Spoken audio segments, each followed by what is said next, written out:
Welcome to Unleashed at Work and Home, the show dedicated to helping veterinarians, vet techs, dog trainers, shelter and rescue workers, pet sitters, and all the other animal-crazy pet professionals manage their stress and find more joy. I'm your host, Colleen Pilar, and I'm thrilled you're here with us today. Make sure you hit the subscribe button on your favorite app so that you won't miss a single episode. This episode is brought to you by our free community, the Circle of Resilient and Thriving Pet Professionals. If you like the ideas shared here, then you're invited to continue the conversation with other lifelong learners in the community. You can find out more at colleenpilar.com. It's the perfect place for you to learn cool stuff, feel good, and take action to create the life you love. Come join us. Welcome back to Unleashed at Work and Home. My guest today is Kellie Stevens, and she is the owner of Gonzo Dog Training. Welcome, Kellie. Hi. I have to start with the obvious question. Gonzo, tell me. I was a big Hunter S. Thompson fan, and he coined Gonzo journalism. And initially, I was gonna call my company Fur Babies or something like that, and then Gonzo Dog kind of popped into my head. And I was like, oh, that actually really works for training too, because there's a lot of Gonzo behavior that happens. Yeah. Okay. Well, that is different. My brain went to the Muppets. There's a Gonzo Muppet, isn't there? Yep, a lot of people do. They think it's a Muppet. I'm like, it's a little different. And of course, now, after Hunter S. Thompson has passed, we've learned much more information about what a not great person he was. So it's like, but I still like the name Gonzo Dog. Gonzo Dog. Awesome. Okay. And how long have you had Gonzo Dog? Started in 2014. So 11 years. It's been a while. Yeah. What made you decide to open it? So I was a dog walker for a company in New York City for 3 years. And it turned out that some of the more difficult behaviorally challenged dogs they all were coming to me. Like my boss was giving them all to me. And so I was learning a lot about behavior. And I was also kind of learning that I had this communication skill with them. This was, well before I was really learning anything, but it was just kind of one of those things that was showing up for me. And I got really, really interested. I also had my own dog who was very behaviorally challenged.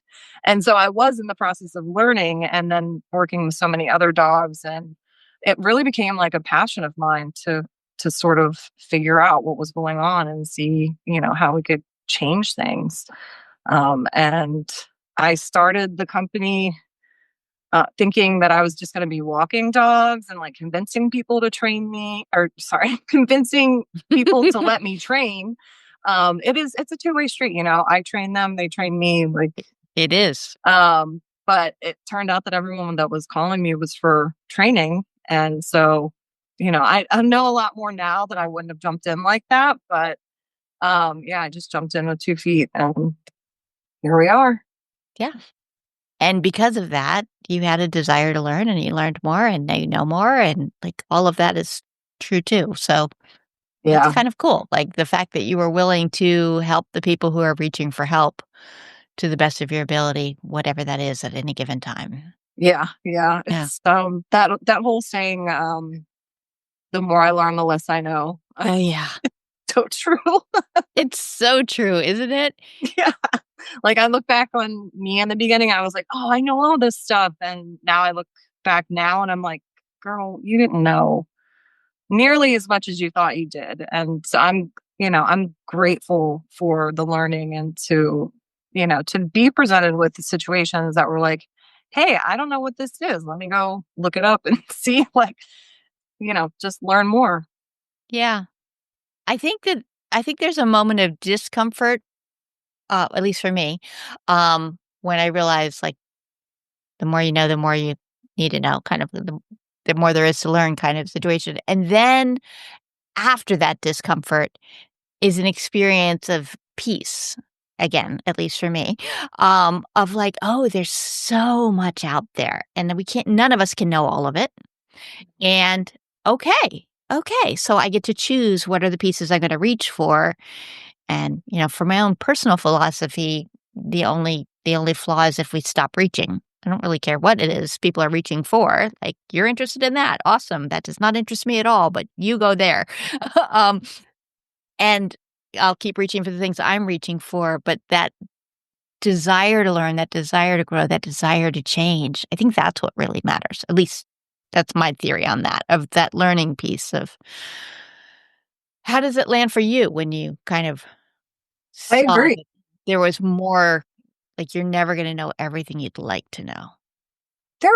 There's a sort of peace in the surrender of like knowing that you're never going to know everything. I feel like that perfectionism and like you have to get it right all the time, like it's so stifling.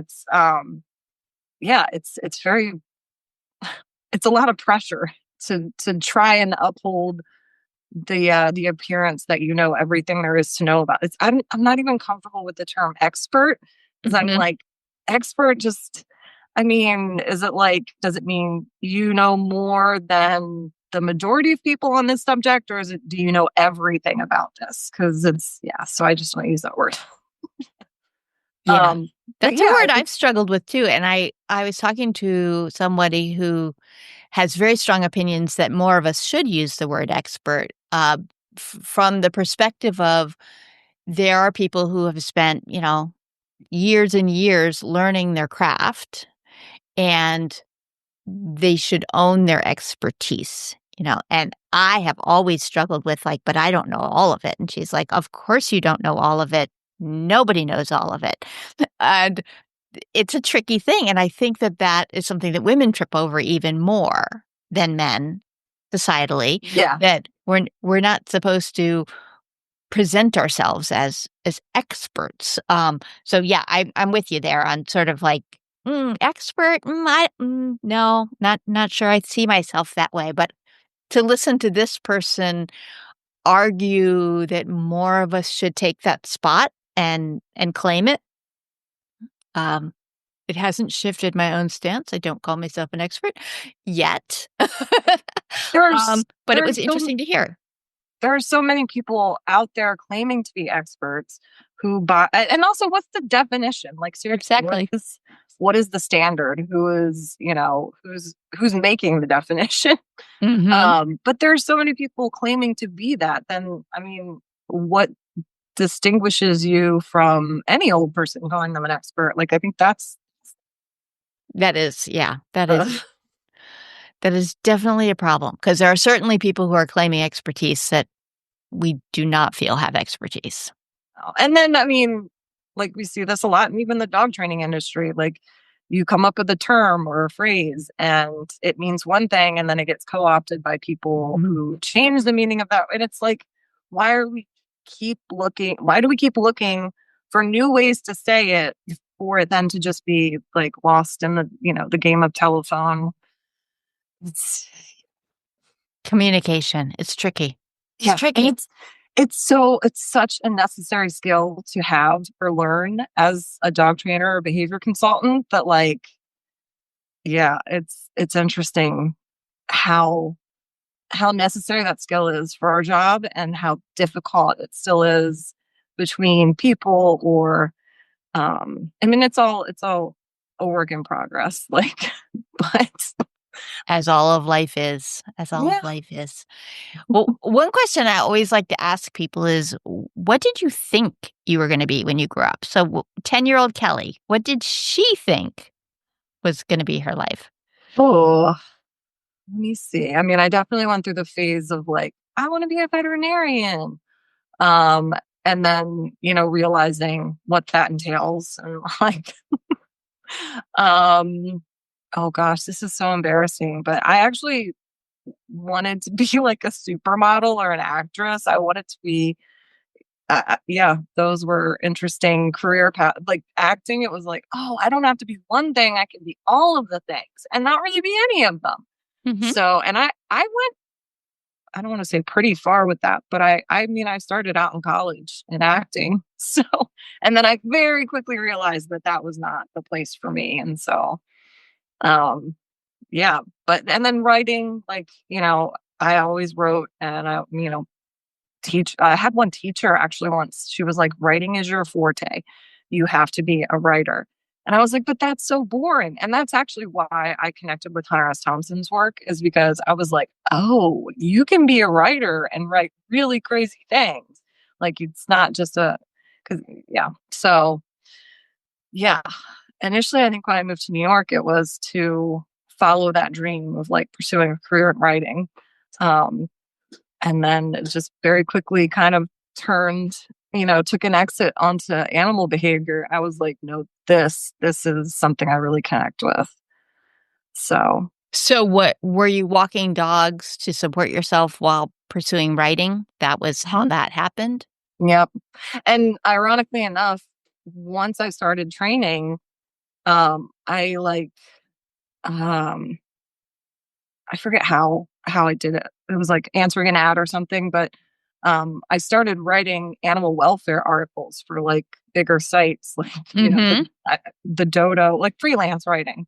But so I did actually get to that sort of writing part of my life and career. But it was through my work with animals. So They bring us what we need. yeah. So my first dog, Sebastian. I mean, I always say, like, I credit him with everything. My interest in dog behavior and that career. And like, I don't think I ever would have had the guts to move to New York without him. And, like, yeah, he really, like, he really brought me everything. How did he help you move to New York? It was something I always wanted to do. So 10-year-old Kelly, I do remember like the first time I really kind of saw movies and stuff with New York. And I was like, that's where I want to be. So artist was probably also on that list of things that I wanted to be when I grew up. And yeah, that's a good question, because I guess because I was just going through so many things by myself and I didn't have that confidence. That once I had a partner, essentially, like he was less of a dependent, more of a partner. He was very protective and like, you know, um, yeah, it's weird to describe, because like my current dog is a total baby and like very dependent, like very different personalities and relationships. But yeah, I feel like he just kind of gave me that little extra boost that like I wasn't going to be totally alone moving to this city that I'd never really spent time in. That's also very on brand for me, by the way. I just like to move places I've never been before. One of my best friends, she's always like, Kelly, you don't need to move again. You just need a vacation. I'm like, do what I can. So yeah, I think he helped boost my confidence and feeling like, hey, I'm not totally alone. I mean, he's a dog, but like he's here. So I have no idea if that makes sense, but It's an interesting thing, because for me, I think I might have used it as a reason not to move.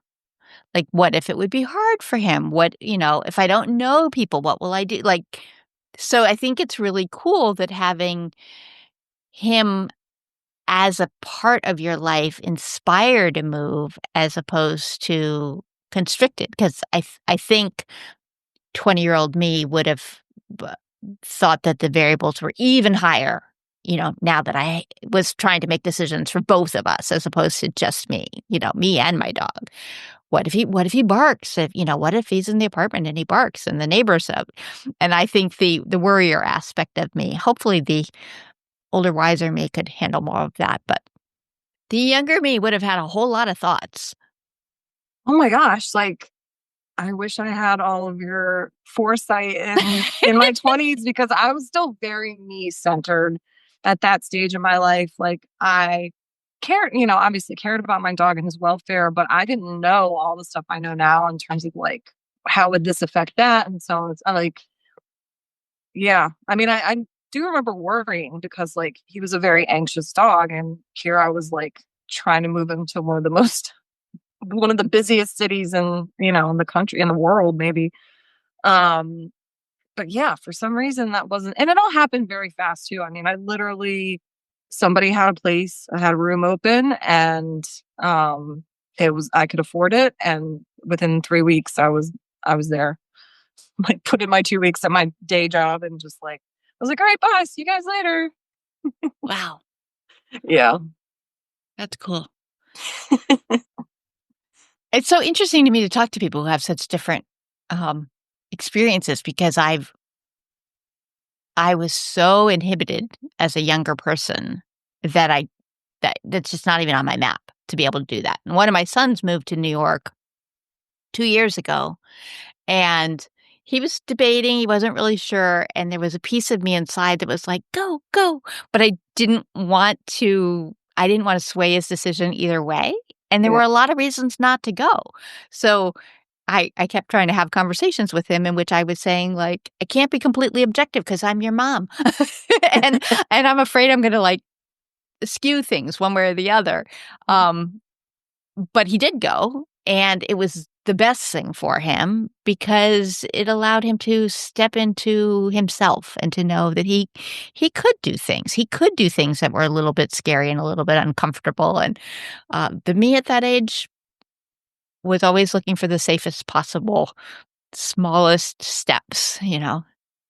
So It's so interesting. It's like the complete opposite. Like if I had to learn through dog training, like to break things down into smaller steps and not just like, all right, I'm gonna have to share it because it's so on topic. When I was very little, like I don't think I remember I was in diapers, so I was probably around 2. And my mom's best friend had a swimming pool, an in-ground swimming pool, and we would go over there. And the way that she tells it, she watches me walk over to the diving board and then get up on the diving board and then go to the end of the diving board and then just jump in. And I sank like a rock. She had to get in and save me. But I was like, so even at that age, I was apparently very willing to like just jump straight into the deep end and see what happened. So I felt like, yeah, that was probably a part of my personality emerging early. yeah. Yeah. It's so interesting. I like I'd be hovering right behind that kid too. That's a whole other story we won't have to get into. Pretty sure I'd have been blocking off that diving board and Same. yeah. The 80s. More. So, what do you like best about your work right now? Like, what is fulfilling about it? Oh, that's such a good question because I'm not working that much right now. I moved from the city up to Hudson Valley, and I'm in that like relaunch, Mhm. rebuild kind of phase. So sorry, what was the original? What do I like about? I mean, I can tell you what I like about the work in general. Sure. What I love about it is I love when I first start working with people, and I mean, so I generally work with like the tougher behavior cases. There's a lot of emotions involved, like, a lot of frustration, a lot of sadness, like, um, a lot of anxiety when I first meet people. And just like in the act of having a consultation and by the end, like going through things and thinking about like different, you know, paths that could work or help with their dog's behavior, and seeing that just kind of like that tension ease and kind of that sigh of relief, and that the smile comes, like, to where people feel hopeful Yeah. again, that there might be something that love that. I love that so much. Just to be able to like help people find that, because I Mhm. know what it's like to lose it. It's really, really hard, and it's a spiral. Um, so yeah, and then because I love like the really shy, sensitive, like dogs that don't want to be anywhere around me. I also love that moment, if it comes, it doesn't always come, where that dog starts to trust me And then, we can build on that relationship too. I always say that's like the greatest high I've ever experienced. It's just like, that feeling of watching behavior change and, bonding with a dog who's really doesn't want to bond with anybody. Mm-hmm. It's a nice feeling. Yeah. Yeah. I love that too. When they feel safe enough to say like, oh, you actually might be my friend. Like, Mm-hmm. yes, thank you. Let me try really hard not to over love Yep. you. Because I've been holding myself back over here because Yep. I respect that you don't love me as much as I love you, but yay. So what's really hard about your career? Oh, all the emotions again. It's the best part and the worst part, huh? It's part of the best and the worst. And I won't say the word. It's hard. Like, I mean, we have to hold space. I say we have to. I mean, there's plenty of people that don't, but I feel that, I have to hold space for that emotion in order for it to change. Um, it's I remember I was talking to a therapist once, and it was like I was explaining my job as like you're kind of like a therapist for the dog, but then inadvertently you become kind of a therapist for the people, and and I'm not qualified for that job, so then it's also like trying to hold boundaries, and sometimes it's the best thing I can think to do is to like say, hey, you deserve the same care that your dog does from another, from a qualified professional for humans. And, you know, it's taken years and years and years to try and craft the best way to say that without like coming off bad or like blaming or anything like that. Mhm. And I still don't have it, but um it is, yeah, it's a lot of ups and downs when it comes to like more severe behavior situations. And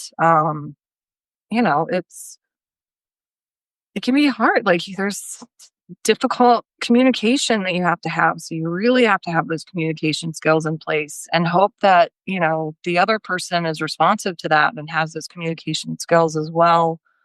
Um, I mean, just the dog training industry at large is very difficult to deal with because it's a lot of differing opinions and methods and personalities, big personalities, and like, yeah, Yeah. that's probably my least favorite part, to be honest. I've met really, really wonderful people in the industry, but there is also a lot of like back to that expert question we were talking about Mhm. earlier, and a lot of ego. There's so much ego in this field. I mean, in plenty of fields, but like there's so much ego. And it's like that's personally something I had to learn to let go of, was like even just attaching my ego to the outcome of the situation. Like that was never going to end well for me.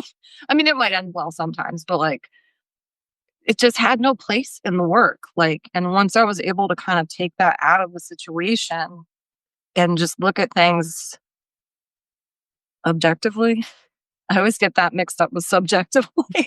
Just look at things from the larger viewpoint. It really kind of changed a lot in my practice of like, it was very helpful to be like, okay, we're not judging these behaviors. We're not trying to like attach some weird random backstory to it. Like we're just looking at what's happening and and thinking of solutions, different things we can try to see what can change it. And if it works, awesome. And if it doesn't work, no big deal. We'll try something else. But that ego part of it is like, it has to work because if it doesn't work, then that means that I'm wrong. And like, yeah, my philosophy is that it really doesn't have a place in the industry. And It's tricky. It's definitely tricky. But to see that as information, like if it works, great, that's information. If it doesn't work, great, that's information. As opposed to if it works, yay, I personally did good. And if it doesn't work, I personally did bad. Maybe not. And to tie that back a little bit to the holding space, I think that's a big piece of it. Like when we can take our ego out a little bit and to just make space for just seeing another's experience. Like there are reasons this is happening. What are the reasons that we can influence and what are the ones beyond our control? Like there are things that we can do to set this family up for success, human and canine, and other animals as well. And there are things that no matter what we as professionals do, we can't fix those pieces. So yeah, ego isn't typically a helpful addition to the pie. It's Yeah. we can just kind of keep it a little bit more like, okay, objective, but easier said than done, I know. You said that so beautifully. Like, first of all, information, I love that. Like that it's just information. It's information. It's not attached to, anything. But I love what you said about when we take some of our ego out of it, we're making more space for the people, for holding space for those emotions and stuff. That's a really beautiful way to put that. I like it. Thank you. Yeah. And that's the other thing too with ego is like if if some of those emotions are being directed at us, sometimes it happens, then we know that this is not necessarily because of us personally, but it's a big feeling situation. And then also what you were saying about like control, like I'm a what's that word? Recovering control freak. um and this is how I started to overcome that was like we can give information, we can guide and directions, but like we can't actually make anyone do anything. So like that's another place that ego gets in the way because if you're telling someone to do something and then they don't do it, then you're like, what did I do wrong? This is a failure. This is their fault. Yeah, it just gets really messy. um and yeah, the sooner I mean, it's this whole concept that like we can control animals and their behavior, and it's like gotta let that go pretty Mhm. quickly because like you can do things and change things, but you can't actually control an animal. And so I see people who understand that, but then they don't understand that they can't control the people either, and vice versa. Like they think they can't control the people, but they can control the dog. It's like control. I Yeah. hate that word. And yet we have such a desire for it. Yeah. Like I'll control all the variables I can to, increase the odds that this will all go well. And then that's not to say that I don't think we should all be trying to make things go well, but to have this idea of like what does control look like to you and what are the things you're telling yourself about your need for it and about your responsibility for it and how all of that plays out. And even just the communication piece of you said earlier, I wrote it down, let me get your words right. You deserve the same care your dog does. And then you said, I haven't found the perfect way to say that. And the reason you haven't found the perfect way to say that is because it's different for each person. And it's even different for that same person on different days or different moments or 10 minutes apart. And I think we're often looking for the perfect way to say something so that everyone everywhere will understand it. And that doesn't exist. And then that ties back into our control piece of like, if we can let go a little bit of that and to say, like, I'm going to communicate to the best of my ability and dance in the moment, like we are forever in all relationships going to be having moments of miscommunication. I have a story completely unrelated to dogs, but it feels relevant. Um, so my grandchildren spent the night recently and it was 2 consecutive nights, and my youngest grandson, he's, 9 months old, so that means he sometimes wakes up in the middle of the night, so my husband and I are like, "Okay, I'll do the first night, you do the second night. If he wakes up in the middle of the night, tag, you're it." Okay, so first night he sleeps through, yay! Second night he sleeps through, yay! But it was my husband's night. I always wake up earlier. So I woke up earlier, baby's still asleep. I take the dog out. I come back in and I can hear that Oliver is awake. I can hear my husband is awake. He's getting up. He's getting ready to go to the shower. So technically, like, it's his job. He's going to get the baby, but it's morning. So we're no longer on the 3 a.m. who's getting him. It's morning. I go in and get him.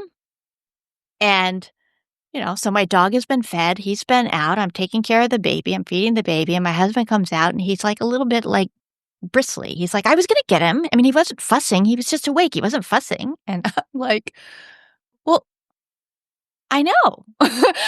I just got him because like he was awake. So I got him and I was feeding. I was helping. And he was like, but he wasn't fussing. And I'm like, yeah. And then Jack says, well, now I feel like guilty. Like, you feel guilty? He's like, yeah, I feel sort of sad and guilty. Like, like you're doing my job. And I'm like, I'm trying to help. And we're having this miscommunication where we're both feeling a little bit bristly because I'm like, I was just helping. And he was worried that I was thinking like he wasn't going to get him, but it was just a total miscommunication. But when he said he was feeling sad and guilty, I was boggled. I'm like, for what? Like, what in this experience could make someone feel either sad or guilt? You should have been in there doing like a happy dance, like, woohoo, I get to take a longer shower now because I don't have to race out there. But we were in totally different emotional states in the same situation, and we both actually had really good intentions, but our communication was not ideal at first because when he was like, well, he wasn't crying. I'm like, yeah, I know. I also don't think he needs to cry in order to have someone come for him. Like, it was clear he was awake. Yeah. So my husband and I have been married since 1987, so somebody else can do the math on that. A long time. You would think that we would be able to have a conversation in which we would both just be able to read each other's mind. No, not ever. All day long, every day, we're in totally different emotional states and a little bit surprised that the other one is having a thought that doesn't line up. So the communication pieces for anyone working with pets that's an insurmountable challenge. There is no right way to communicate to your clients as a clump. Like, I will say this and all people will understand how to teach sit, why a separation anxiety dog is barking its head off, why a dog is barking its head off at other dogs that are clearly not going to hurt him, or a flag. It's a flag. Why is he bark? There's no one right way to say this because we don't know what they know, and we also don't know what emotional state they're in, what's going on in the back of their mind. Yeah. It's just insane. I realized that, like, we're also on the communication piece, we're speaking two different languages because we're communicating with dog, communicating with people. We're trying to kind of build a bridge between those two things. So then we're also teaching the people how to speak the dog language. Mm-hmm. It's just, it's a lot. Yeah. And there's the additional piece of like, we're using language to translate an experience. So you have an experience and then you make meaning out of it. So you feel warm and then your brain goes, this is good or this is bad or whatever. And then you put language to it and communicate like, I was really enjoying the sunshine. It was so beautiful today. And then I hear, I was really enjoying the sunshine. It was so beautiful today. And then I translate to what would that mean to me? And then what would that feel like for me? And I might think like something entirely different than what you experience. And so we're always going through this like 3-level translation in both directions. And that's with the same species in the same language. Yeah. And then now there we are trying to do that 3-level communication to try to explain to someone how to interpret to the best of our knowledge, because we're not 100% sure we're right on all of this, what this entirely different species is experiencing and what is important for this member of the human species to understand about the loved member of this other species. It's super complicated. Very complicated. It doesn't sound it on the surface like I do dog training. That sounds simple. Yeah. Well, straightforward. That sounds straightforward. It does not sound simple. It sounds straightforward. But it is not. there's like a whole other component to that where like, the perceptions of dogs and their behavior that like we're brought up to believe. And then so there's a lot of layers to it. There's so many layers. Yep. Yep. We're getting kind of philosophical here, which actually leads me really well into the words I asked you to share. So I ask every guest to share some words, and I believe you are the first guest to share something in Latin. Would you please share these meaningful words with us and then tell us what they mean to you? Okay. I'm going to try not to botch it, but it's recipsa loquitur. And it means the thing speaks for itself. It's the translation is it is what it is, essentially. Um, I it still ties back to Hunter S. Thompson. It was like a phrase that he loved, and so I was like, oh, I like that. Um, and I got it tattooed on my arm on a total whim.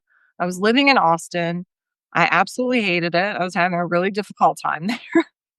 And I just woke up one day and it was like, it is what it is. And I went and got it tattooed on my arm. But I think it also ties in really well with dog behavior because it is what it is. Like the thing speaks for itself. Once you kind of know how to decipher different things, get out of the human perspective of what canine behavior is and actually look at the behavior itself. Um, yeah, because like they don't really do things. For funsies. They do things for function. And yeah, so that's kind of I guess the story beginning to now of why that phrase means a lot to me. Like um to just kind of step back and look at what's in front of you and work with that information. And yeah, the only people who have ever asked me or like known what the tattoo was are lawyers because it's also like a law term. So anyone else is like, what is that? What does that mean? But like I'd be on the train with my arm, holding one of the bars or whatever, and a lawyer would keep it and they'd be like, whoa, you have that on your arm. I always knew if it was a lawyer because they would know what it meant. But yeah. Yes. Ooh, I don't want to say how many years I've had it because it's been a while, but it's still relevant. It's still relevant. I think it's fascinating when people have words tattooed on their body. Like, I don't have any tattoos, so, but when it's words, because I guess I'm a word nerd. I'm so interested in words that there are so many words in the world, and these are the ones that you're holding. I think that's really cool. I think it's I agree. cool. And Latin, who knew? Yeah, it was my most spontaneous, least thought out tattoo ever, and I think it's still my favorite. So, um, So Hunter S. Thompson had a huge influence on you. How old were you when you first encountered his writing? Do you know? 18, 19, late teens. Yeah, a boyfriend of mine gave me some of his books, and I was like, "Whoa, this is incredible!" Like it's so weird and random, and like you know, yeah. I was like, "Oh, I could do this. This sounds." I mean, it was. I don't know how far I want to go into his lifestyle. It's also interesting to me how few people know of him or have heard of him, and I'm like, well, Fear and Loathing in Las Vegas, they did a movie in the 90s. And even then people are like, nope. And I'm like, oh, well, you should read Hell's Angels. That was his first book. He went and like became friends with the Hell's Angels back in the 60s and rode around with them and like kind of became like he was writing a book about them, but he kind of became part of them. And that's what the Gonzo journalism is. It's literary nonfiction. You're inserting yourself into the story. And yeah, then they beat the hell out of him and he wrote a book. So I was like, oh, that's interesting. That's not like boring tapping away in a cabin in the woods somewhere kind of writer. That's like living life and writing about it kind of stuff. That's Yep. what I was into. For people who dive right in. That's you. Yeah. I kind of connected with it. Yeah. Awesome. Thanks. Okay. So if people wanted to learn more about you and your work, how could they do that? My website is www.gonzodogtraining.com. Or you can just shoot me an email at Kellie, Kellie, at gonzodogtraining.com. And then my Instagram, which I'm trying to get back onto.